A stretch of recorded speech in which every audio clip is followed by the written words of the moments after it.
जय हिंद साथियों, मैं अपने इस वीडियो में आपका पुनः स्वागत करता हूं। दोस्तों, आज हम लोग बात करने वाले हैं सार्थक अंक और कोटिमान।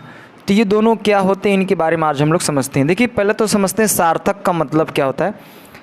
सार्थक का मतलब होता है सफल।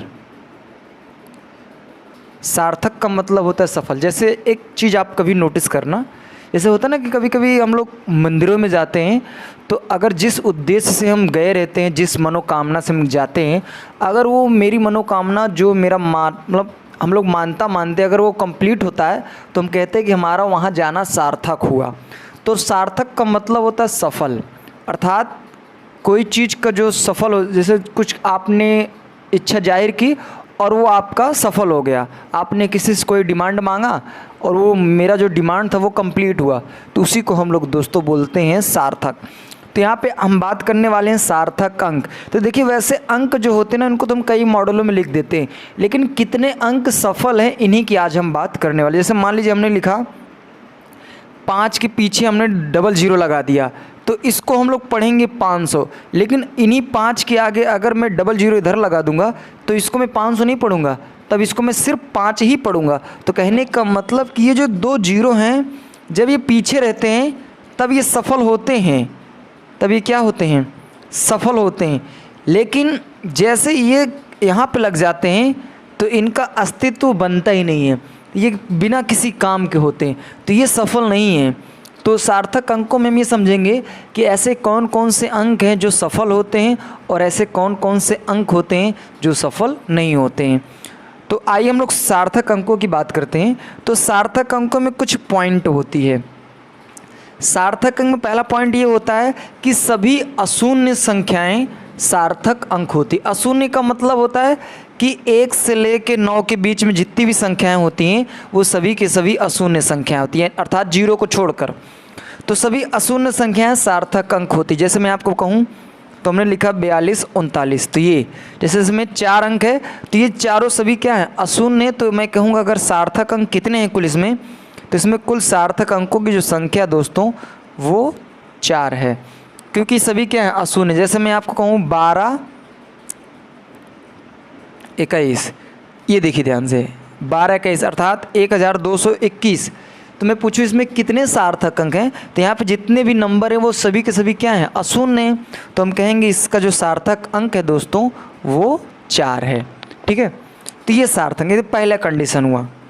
दूसरी कंडीशन यह है कि दो अशून्य संख्याओं के बीच में अगर शून्य आ जाता है तो दोस्तों वो सार्थक अंक होता है। जैसे हमने कहा, ऐसे लिखा, ये 102 हमने लिखा, हमने पूछा कि इसमें बताइए कितने सार्थक अंक हैं। तो यहाँ पे देखिए, ये जो जीरो आया है ये दो अशून्य संख्याओं के बीच में आया है, तो हम कहेंगे ये जीरो भी क्या है, एक प्रकार का सार्थक अंक है, और इसमें कुल सार्थक अंकों की संख्या दोस्तों 3 होगी। अगर दोस्तों यही जीरो, अगर मान लेता हूँ यही जीरो अगर अशून्य संख्याओं से पहले आ जाए, कहने का मतलब यह है कि अगर अशून्य संख्याओं से पहले यदि शून्य संख्या आ जाती है तो उसका कोई अस्तित्व नहीं होता। जैसे मैं आपको कहूँ ऐसा, जैसा ये हमने कहा कि 0, 1 और सॉरी यहाँ पे 2 लिख दिया, चलो 2 लिख देता हूँ। तो सुनिए, कहने का मतलब ऐसा हमने लिखा है। तो हम पूछे इसमें कितने सार्थक अंक हैं, तो यहाँ पर देखिए दो संख्याएं क्या है, अशून्य हैं, और इनके पहले कौन आ गया, शून्य। तो ये जो शून्य ना, इसका कोई अस्तित्व नहीं है, ये सार्थक अंक की कैटेगरी में नहीं आएगा। तो इसमें सिर्फ 2 सार्थक अंक होंगे। अगर दोस्तों यही इसी के आगे अगर मैं यहाँ पे 2 लिख दूँ, तब ये जो जीरो है दोस्तों ये सार्थक अंक की कैटेगरी में आ चुका है। अब मैं बोलूँ, क्योंकि जो जीरो है ना ये 2 अशून्य संख्याओं के बीच में आ गया, तो 1, 2, 3, 4, तो इसमें 4 सार्थक अंक हो जाएंगे। अगर दोस्तों यहीं मैं इस 2 को हटा दूँ तो इस शून्य का कोई अस्तित्व नहीं होगा। तो ये हुआ दोस्तों। चौथा, इसमें देखिए 4 पॉइंट बनता है, तो हमने 3 बता दिया, चौथा बता देता हूँ। देखिए चौथा पॉइंट ये है कि यदि अशून्य संख्याओं के पीछे शून्य संख्याएं होती हैं तो वो सार्थक अंक होती हैं। जैसे मैंने कहा ऐसा, हमने 52 लिखने के बाद डबल जीरो लिख दिया। तो देखिए दोस्तों ध्यान से, ये जो डबल जीरो है दोस्तों ये अशून्य संख्या के बाद आया है, तो हम कह सकते हैं कि ये जो सार्थक अंक है दोस्तों, सॉरी इसका जो सार्थक अंक है वो 4 होगा। तो ये बातें हुई दोस्तों। एक बार मैं पुनः रिकॉल करा देता हूँ।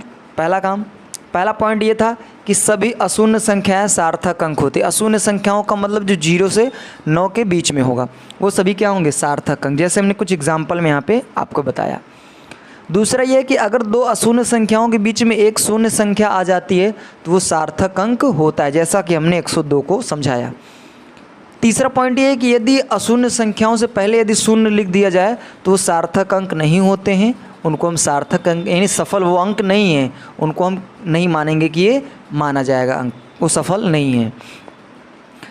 चौथा नंबर ये है कि अगर अशून्य संख्याओं के बाद अगर शून्य संख्याएं आती हैं तो उन्हें सार्थक अंक हम बोलेंगे।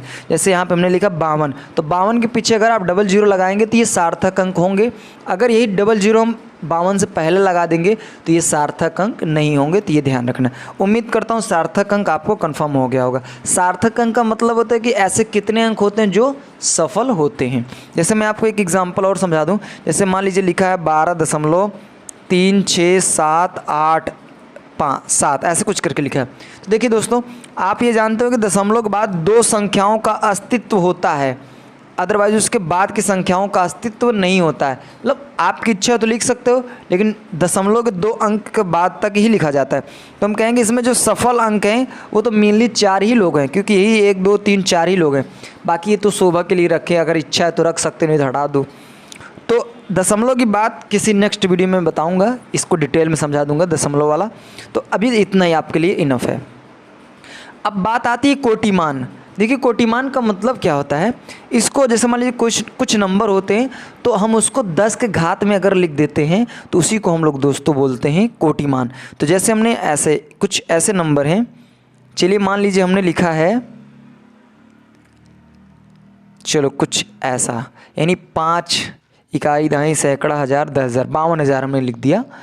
तो 52,000 को क्या करना है, 10 के घात में लिखना है। तो देखिए 10 के घात में लिखने के लिए तरीका बता रहा हूँ। पहला काम तो ये जो 000 इसको मैं 1000 लिख सकता हूँ।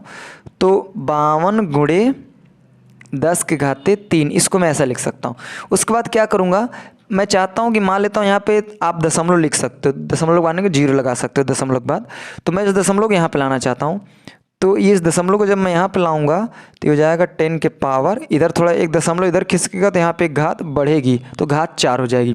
तो सुनिए, आप इसको क्या करिए, तुलना करना है, यानी इस पूरे को हटा के मुझे 10 के घात में लाना है।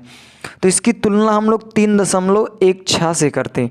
अगर देखिए यहाँ पे जो गुण यानी 10 के घातों के जो गुणांक में होता है, अगर वो 3.16 से बड़ा है तो इसमें एक घात जोड़ी जाएगी। अगर 3.16 से छोटा है तो घात में कोई परिवर्तन नहीं होगा और इनको मैं हटा दूंगा।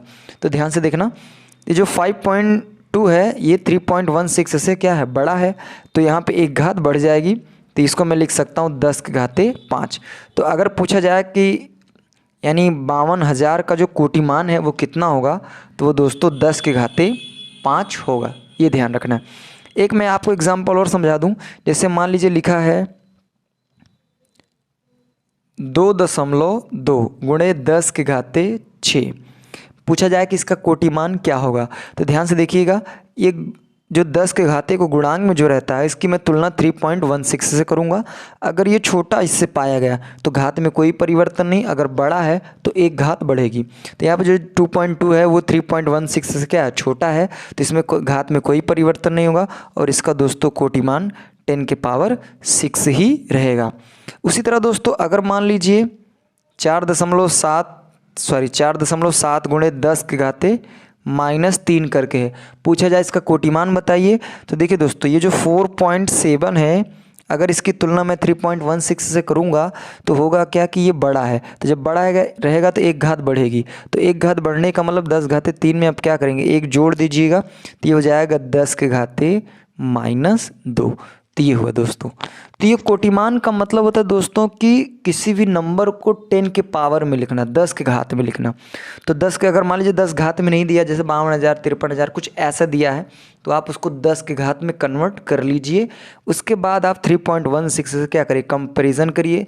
अगर छोटा है तो घात में कोई परिवर्तन नहीं, अगर बड़ा है तो एक घात बढ़ जाएगी। तो ये हुआ दोस्तों कोटिमान।